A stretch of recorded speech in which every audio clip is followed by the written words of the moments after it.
A'udzubillahi minasyaitonirrajim. Bismillahirrahmanirrahim. Assalamualaikum warahmatullahi wabarakatuh.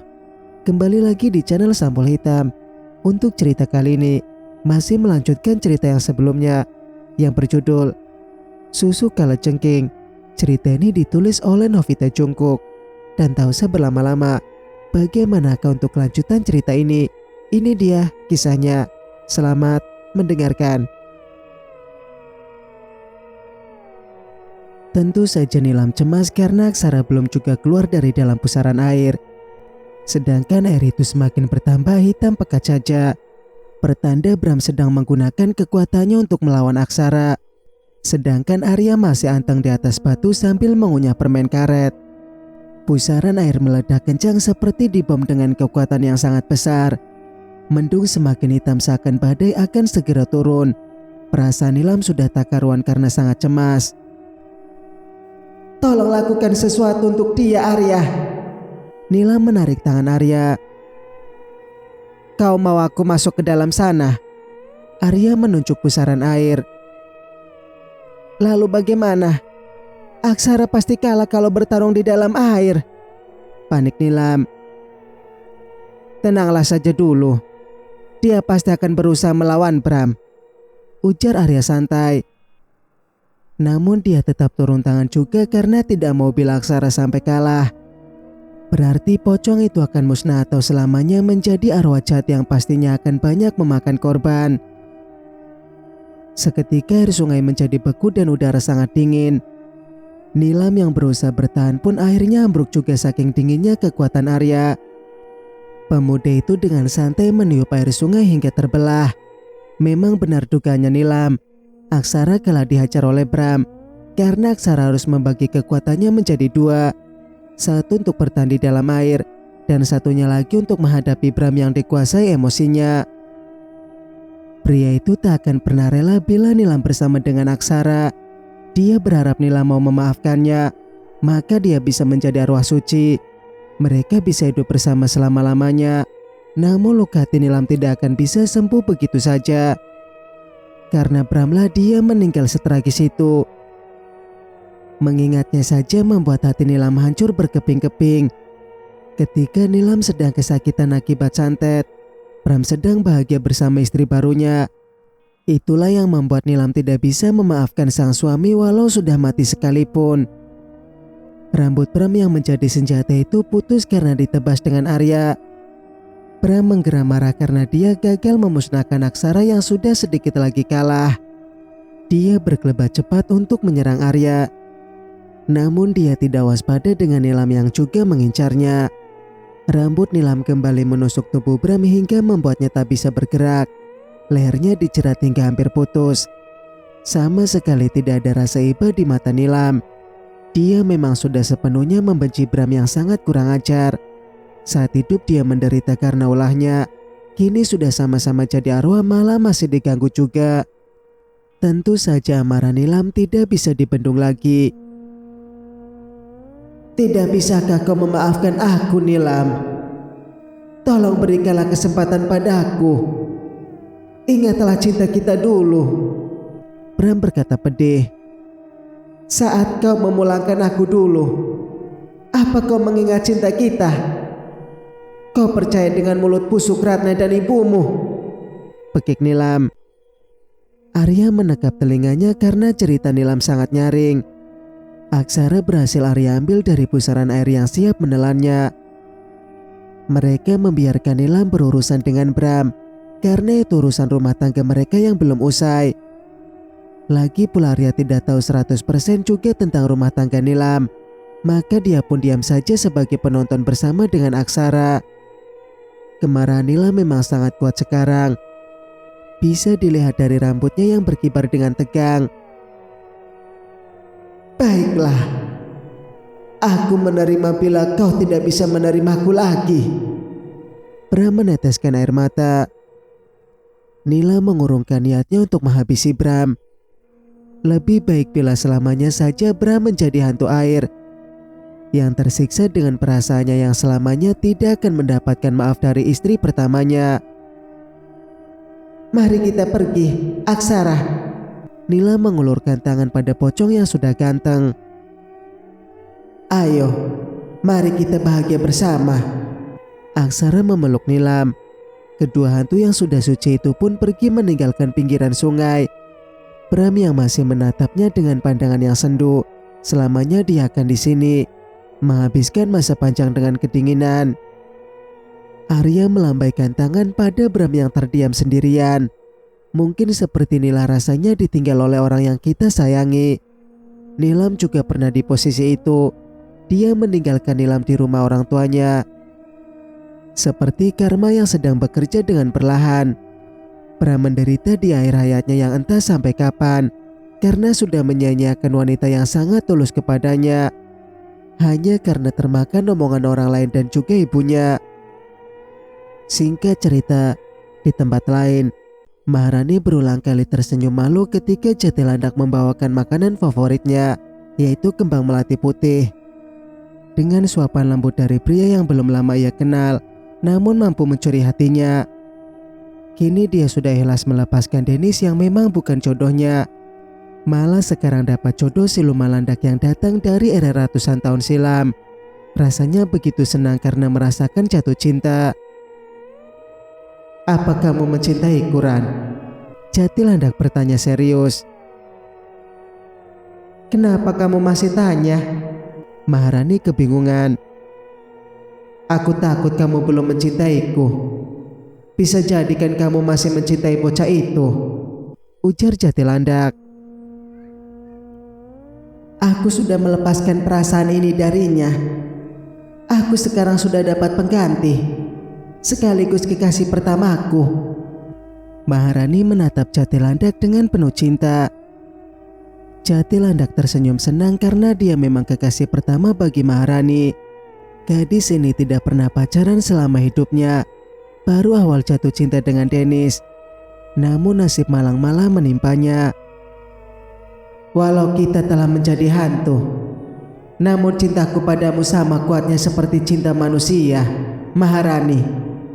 Jatilandak menatap mata Maharani. "Iya sayang," balas Maharani mencium pipi Jatilandak. Kiseto yang dari tadi mendengarkan obrolan setan tak tahu diri ini pun tidak bisa lagi menahan mualnya. Bagaimana bisa para setan asik menggombal dengan asik? Tak tahu tempat dan tidak peduli ada orang tua di sebelahnya. "Kalian membuatku merinding," geram Kiseto. "Kita itu sudah jadi setan, Ki. Mana bisalah merinding," jawab Maharani lembut. "Sudah tahu kan kau ya kalau jadi setan. Kenapa masih tidak sadar diri dan asik pacaran?" Kesal Kiseto. "Setan itu juga butuh kasih sayang dan butuh dibelai, Ki.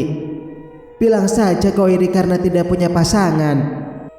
Jatilandak ikut menyahut. Kiseto membuang muka karena memang dia yang tidak punya pasangan. Setan wanita yang teman-temannya carikan semuanya tidak ada yang memenuhi standar. Sementara di tempat lain, Habib menghela nafas panjang karena ada saja yang menantunya bawa. Selain oleh-oleh makanan, dia juga membawa manusia yang sedang dihantui rasa takut yang amat besar. Kasihan juga melihat Nesa yang tidak tahu dosa apa yang telah ayahnya lakukan. Namun sekarang malah dia yang dikejar-kejar oleh arwah Nai.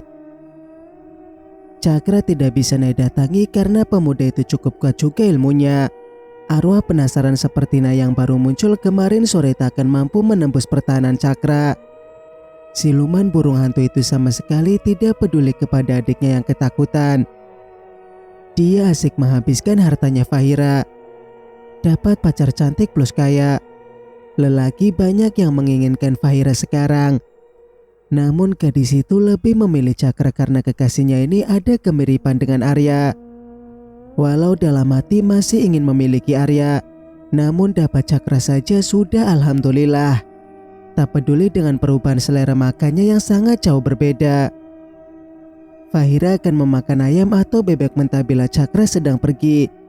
Melihat nasi atau makanan masak dia akan kurang berselera sekarang. Lebih tertarik pada hewan yang sedang jalan-jalan itu saja, karena terlihat menggiurkan. Sebenarnya Cakra tahu bahwa ada sesuatu di dalam tubuh kekasihnya ini, tapi dia acuh saja karena jin itu juga tidak mengganggunya. Sampai adiknya minta tolong pun dia tidak peduli dan malah mengusirnya dengan memberi uang 50.000. Nesa yang sama sekali tidak tahu hal gaib tentu saja jadi kalang kabut kebingungan. Untung saja dia bertemu dengan Purnama yang habis mengejar Bu Mima. "Jadi maksud kedatanganmu mau apa, Nak?"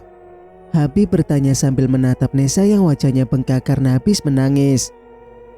"Bolehkah saya menjadi santriwati di sini, Habib?" tanya Nesa pelan. "Tentu saja boleh. Asalkan kamu memang sepenuh hati untuk mendekatkan diri kepada Allah," ujar Habib. "Insya Allah, saya sungguh tidak tahu apa-apa dengan kelakuan ayah saya. Namun arwah itu terus mendatangi saya. Tolonglah saya, Habib." Nesa tak bisa menahan ketakutan. Habib menatap Purnama dan menantunya itu mengangguk. Karena Purnama tahu bahwa Nesa memang masih tidak ternoda dengan perbuatan kotor ayahnya. Habib pun bersedia menerima Nesa untuk belajar di pesantren miliknya. Orang yang jelas-jelas melakukan kesalahan saja dia mau menolong. Tidak mungkin Nesa yang bisa dikatakan tidak bersalah ini Habib menolaknya. Nesa pun sangat lega karena punya tempat untuk lari dari rumah itu. Dalam hati ia bertekad akan berubah sepenuhnya.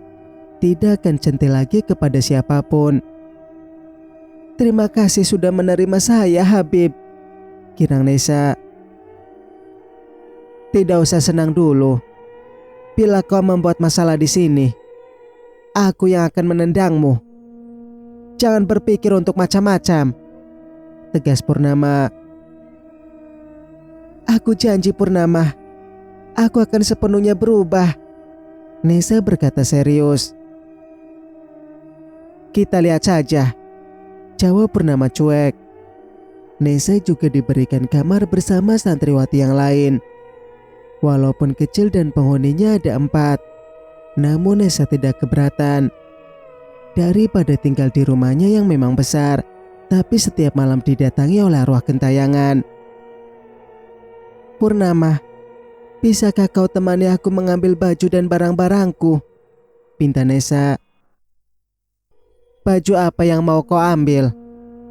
Bajumu semua kurang bahan," ketus Purnama. "Kalau begitu aku ambil barangku dan uang saja, biar aku bisa beli baju lebih tertutup," pinta Nesa lagi. Karena Purnama juga penasaran dengan isi dalam rumahnya Nesa, dia pun bersedia untuk mengantar gadis ini pulang. Sepanjang jalan Nesa menceritakan tentang Nah yang kerap kali datang untuk menyakitinya. Purnama hanya mengangguk sekali karena dia mulai merasakan kesedihan setelah mendapatkan fakta bahwa ibunya menjadi arwah gentayangan. "Kenapa tidak ada pekerja lagi di rumahmu?" Purnama menatap sekeliling rumah. "Semenjak ayah pergi mereka semua menghilang satu persatu. Aku juga tidak tahu kemana perginya mereka," jawab Nesa. Rumah besar dengan ciri khas Jawa Keraton ini mulai kotor karena tidak ada yang membersihkannya. Pohon besar yang di depan rumah itu hanya mengotori saja dengan daun keringnya yang berserakan di tanah hingga mencapai rumah. Biasanya para pekerja yang akan membersihkan, namun mereka semua sudah menghilang entah kemana. Nesa mana mungkin berani untuk menyapu sekeliling rumah, karena untuk bergerak sedikit saja dia sudah ketar-ketir. "Apalagi yang kau tunggu? Cepat ambil uangmu." Purnama melihat Nesa yang mematung. "Aku tidak berani masuk sendirian," jujur Nesa. "Baca doa, makanya jangan ganjen sama banyak cowok," ketus Purnama melangkah duluan. Aura rumah memang sangat tidak enak, karena memang para penghuninya bukan manusia normal. Yang membuat Purnama salut adalah Nesa. Selama ini dia hidup berdampingan dengan ibu serta saudaranya yang semua siluman. Hanya dia sendiri yang manusia. Untungnya Mangkura tidak membunuh gadis ini untuk diberikan sebagai makanan Tesa dan Cakra. Nesa yang sudah ada temannya masuk pun segera mengambil tas, mengisinya dengan uang dan perhiasan miliknya yang lumayan banyak. Itu semua milikmu? Purnama bertanya di depan pintu kamar Nesa. Iya. Menurutmu bagaimana bila aku ambil juga milik ibu dan Tessa? Nanti akan kuberikan kepada Habib untuk mengurus santri lain. Tanya Nesa meminta pendapat.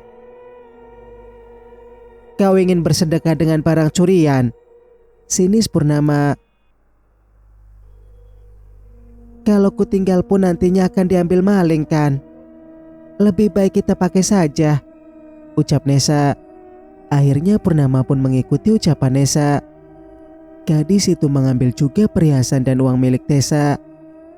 Walau tidak seberapa banyak karena adiknya itu suka hura-hura selama di kota, sehingga barangnya tidak sebanyak milik Nesa. Mereka pun ke kamarnya Ndoro Ayu Melati juga. Udaranya sangat pengap dan susah mau mengambil nafas. Lukisan kuntilanak dengan baju merah juga terpampang pada dinding. Purnama memperhatikannya satu demi satu. Amangkurat juga digambar bersama dengan kuntilanak merah. Purnama tidak tahu bahwa wanita itu adalah kuntilanak merah. Arya tidak bercerita kepadanya. Dia menatap satu demi satu. Siapa wanita ini, Nes? Kenapa ayahmu selalu dilukis dengan kuntilanak merah? Heran Purnama. Aku juga tidak tahu. Sejujurnya baru ini aku masuk kamar mereka. Jujur Nesa juga heran melihat lukisan itu. Purnama masih mengamati lukisan yang paling besar. Kuntilanak itu seolah menatapnya dengan pandangan yang sangat tajam menusuk. Ada kemarahan dalam sorot mata tersebut. Semakin banyak santri yang kini belajar di pesantrennya Habib. Tak ketinggalan juga Purnama dan Fatma. Walau mereka sudah banyak tahu tentang agama, namun untuk memperdalamnya lagi dengan belajar dengan giat. Lagi pula tidak setiap hari pula mereka ke sana. Bila ada waktu luang dan semua pekerjaan sudah habis. Nesa juga mulai betah tinggal di sana dan dengan tekun belajar. Pada dasarnya dia juga sudah banyak tahu tentang agama karena dari kecil dia sudah mengaji ikut bersama dengan teman-temannya. Tidak banyak tingkah juga karena takut dengan ancaman orang yang sudah menolongnya. Bisa habis dihajar Purnama bila banyak tingkah. Beda hal dengan kampung Habib yang sekarang tenang dan damai karena sudah tidak mendapat gangguan. Para warga juga tidak takut lagi bila keluar rumah malam hari. Kampung Purnama lah yang mendapatkan teror mengerikan. Sudah beberapa warga yang mengaku didatangi dengan sosok hantu yang diduga adalah Nai. Hantu yang memakai mukena putih namun berlumuran dengan air hitam yang sangat bau. Wajahnya sangat hitam dan mata berwarna merah. Bermula dari Palura yang malam itu buang air besar di jamban karena kamar mandinya sedang dipakai sang anak. Dia pun sambil merokok dengan santai. Tiba-tiba saja pintu jamban seperti ditendang oleh seseorang dari luar. Dan keningnya juga dilempar dengan batu. Hoi, kurang ajar kau. Siapa itu? Pekik Palura kesal. Tidak ada jawaban dari luar jamban. Palura mengira itu adalah ulah usilnya para bocah yang ingin mengerjai orang tua. Buang airnya jadi tertahan dan dia segera cebok. Usai cebok dan ingin menaikkan celana dalam, Palura melihat kain putih yang mengambang di depannya. Bulu kuduknya tegang semua. Saat ia mendongak barulah melihat wajah yang sangat hitam mengerikan itu. Lidahnya terculur keluar dan matanya merah mendelik. Tolong saya Pak Lurah. Suara yang sangat berat dan serak keluar dari mulut itu. Pak Lurah tidak bisa lari karena jalannya dihadang. Dia memilih untuk loncat saja ke dalam sungai bersama dengan batang emas yang baru keluar tadi. Hilang rasa jijiknya karena itu adalah miliknya sendiri juga. Sialnya Rohanai juga ikut masuk ke dalam sungai seolah mengejarnya. Palura semakin ketakutan dan terus berenang sampai jauh. Untuk naik ke daratan pun sangat susah. Malam begini air sangatlah dingin. Belum lagi tentang takut adanya buaya yang katanya bila malam akan muncul. Palura berteriak frustasi akibat rasa takut yang mengejarnya. Tidak peduli dengan duri-duri yang menggores tubuhnya. Dia pun naik ke daratan dan segera berlari masuk ke dalam rumah. Esoknya dia demam tinggi karena ketakutan tersebut. Bukan hanya rasa takut yang membuatnya demam, tapi karena berang saat di malam hari juga. Maklumlah tubuh tua ini sangat rentan sakit. Padahal Palura sama sekali tidak merasa pernah menyakiti Nay. Tapi kenapa roh itu malah menakutinya? Kabar itu pun segera menyebar luas dan mereka jadi ketakutan. Seperti dulu ketika Maharani menjadi gentayangan mencari pembunuhnya. Kini Nay gentayangan karena dia mati bunuh diri. Warga mengatakan bahwa dia tidak diterima bumi. Bagaimana ini, Kak? Arya diliputi rasa cemas sekarang. Kita tunggu saja dia. Barangkali saja mau datang menemui kita, saut Purnama yang juga resah. Bila dia sudah datang, kita mau bagaimana? Arya bertanya bingung. Purnama terdiam karena dia juga tidak tahu mau berbuat apa. Naik gentayangan karena kematiannya yang sangat Allah benci. Tidak ada yang bisa berubah ketetapan dari Allah, karena itu sudah kodratnya. Kita harus banyak kirim doa untuknya. Kau setiap sholat bacakan Al-Fatihah untuknya, nasihat Purnama. Aku bacakan Yasin untuknya 3 kali setiap habis maghrib, saut Arya menghembuskan asap rokoknya ke udara. Kedua beradik ini asik membahas tentang ibu mereka yang sedang gentayangan. Nilam dan Maharani yang memperhatikan Arya sejak tadi. Kalau dia bukan adikku, pasti akan kupepet terus, ujar Maharani. Iya, kau bisa ganteng sekali dia. Kayaknya merokok sangat keren, saut Nilam. Nasibku saja yang sial. Andai saja sekarang aku masih hidup, pasti aku bisa cari pria tampan, sesal Maharani. Kamu kok ngomong gitu? Aku jadi iba padamu. Nila memeluk Maharani. Maharani memang kadang-kala menyesali nasibnya yang sudah jadi hantu. Berandai-andai bila dia bisa hidup menjadi gadis-gadis lainnya. Namun itu hanya sebatas angan-angan saja. Bila sudah begini maka dia akan menangis. Nilam yang usianya memang lebih tua pun berusaha menghiburnya. Maharani terisak-isak pilu mengingat nasibnya yang sangat tragis. Mati dengan cara yang paling keji. Rasa sakit ketika dia masih bernyawa namun anggota tubuhnya sudah dipotong-potong oleh ayah tirinya. Kenapa aku tidak seperti gadis lain? Padahal dulu aku bercita-cita ingin kerja di kota dan membahagiakan ibu, isak Maharani. Semua sudah takdir Allah. Kita tidak bisa menolaknya. Sekarang kan kamu sudah punya jati landak yang sangat sayang padamu, hibur Nilam. Aku masih ingin jadi manusia, menikmati makanan yang enak, jalan-jalan seperti mereka, Maharani berkata pilu.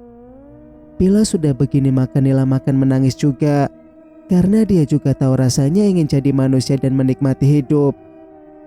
Mereka sempat hidup walau sebentar, namun berakhir dengan cara yang amat tragis. Lama mereka berpelukan untuk meluapkan rasa sedih di hati masing-masing. Namun kesedihan mereka terganggu ketika melihat Fatma sedang berjalan mengendap-endap dan bersembunyi di sebelah tiang dekat mereka duduk. Mau ngapain dia? Heran Maharani dan segera berdiri melepaskan pelukan Nilam. Sepertinya mau mengintip, ujar Nilam juga berdiri di samping Fatma untuk melihat apa yang sedang gadis ini intip. Sontak Maharani Nilam melongo karena Fatma sedang mengintip Arya yang sedang merokok santai dengan Purnama. Kedua kuntilanak ini saling pandang menampakkan ekspresi julid. Dia tampan sekali. Melihatnya saja membuat rinduku terobati, ujar Fatma sendirian. Ternyata dia jatuh cinta dengan Arya secara diam-diam, bisik Nilam. Dia memang ada rasa. Purnama juga suka kok kalau mereka ada hubungan, ujar Maharani. Nilam dan Maharani menemukan ide jahil. Dengan kekuatannya, Mereka segera mendorong Fatma dari tempat persembunyian. Bahkan gadis itu sampai jatuh tersungkur dan membuat keributan sehingga Arya dan Purnama menoleh. Purnama dan Arya sampai kaget karena melihat Fatma yang jatuh. Tapi gadis itu sudah buru-buru berhenti kembali dan segera pergi karena takut ketahuan mengintip pujaan hatinya. Bahkan Purnama dan Arya saja tidak bisa memberikan komentar karena bingung dengan tingkah Fatma.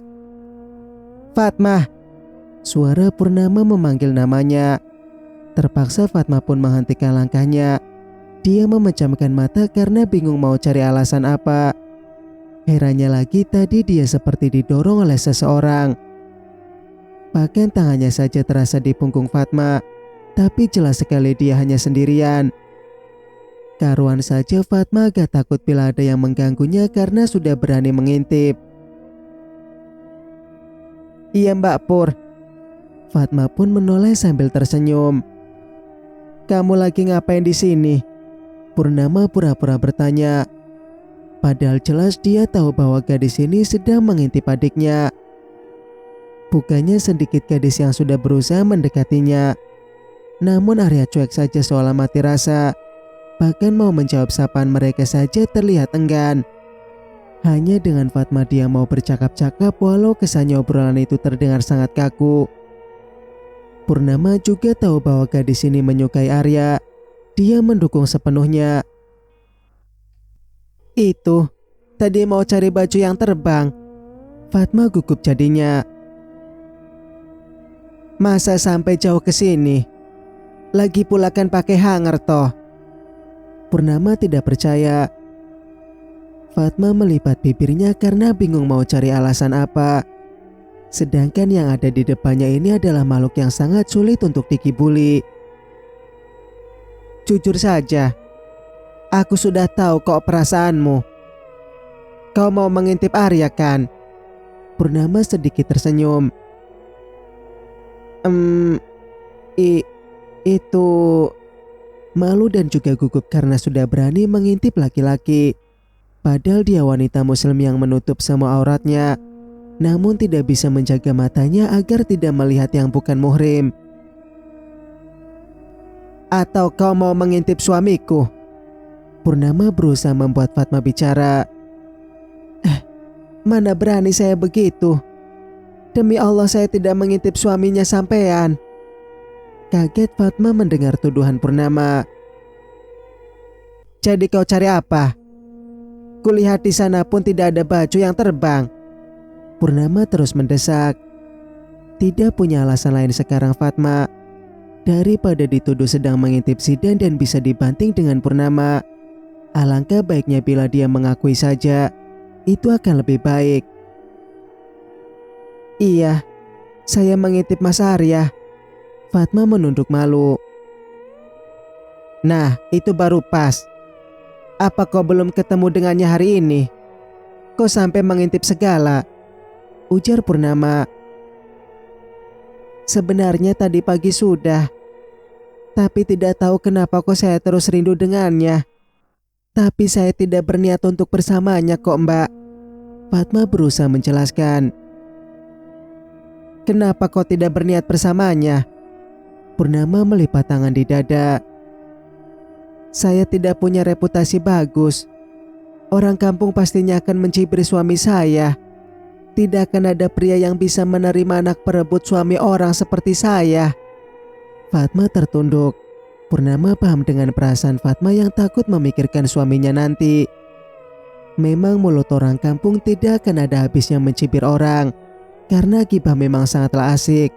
Tidak peduli dengan perasaan orang yang sedang digibahkan.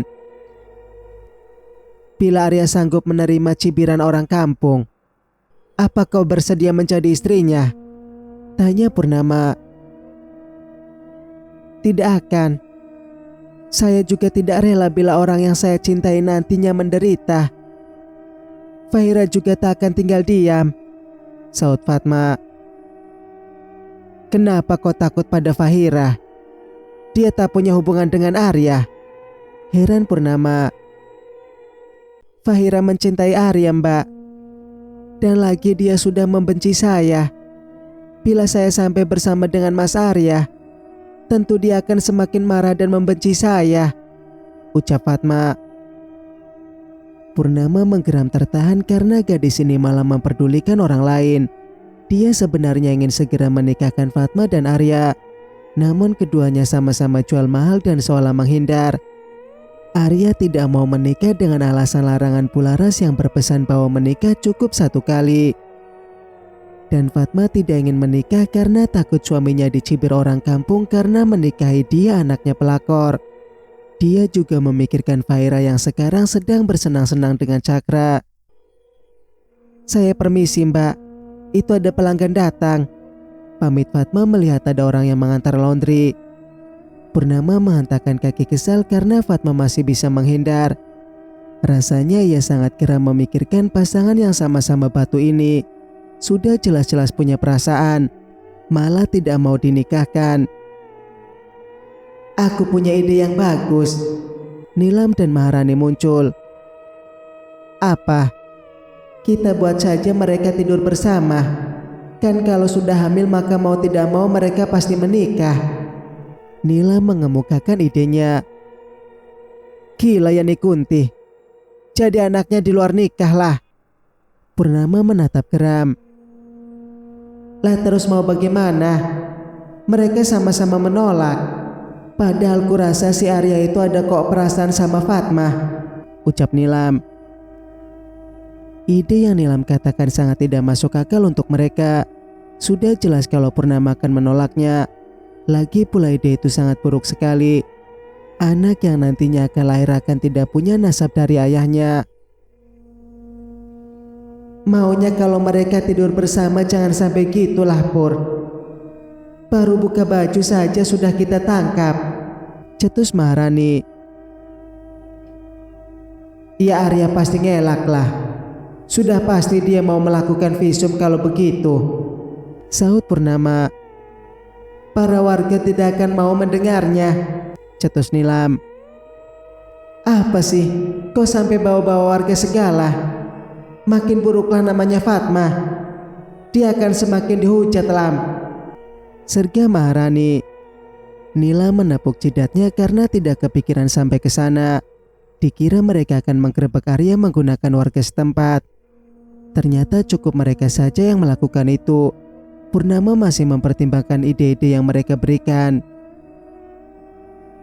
Aduh, nyamuk sialan ini kok menggigitku.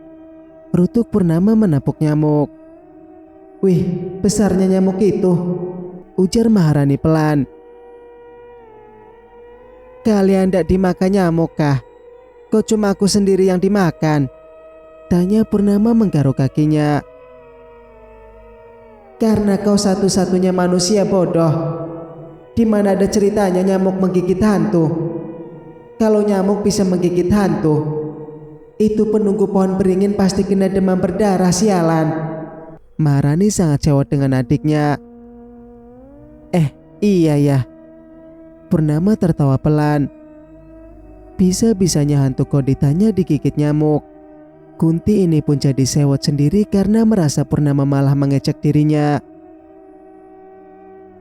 Bersambung, nantikan kelanjutan ceritanya di video berikutnya. Mas Sukir pamit. Wassalamualaikum warahmatullahi wabarakatuh.